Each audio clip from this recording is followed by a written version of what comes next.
отырмын ғой, айта берсек көп. Көп әлі айтатын заттар. Ерекше тағы да бір музыкальный очки бар, мысалы.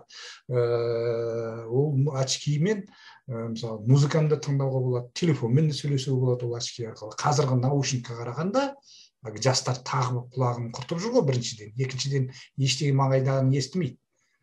Құлаққа тағып алып, жол апатына да түсіп жатады, пойыздың астына да түсіп жатқан соң естіледі. Мынау очки маңайында естиді.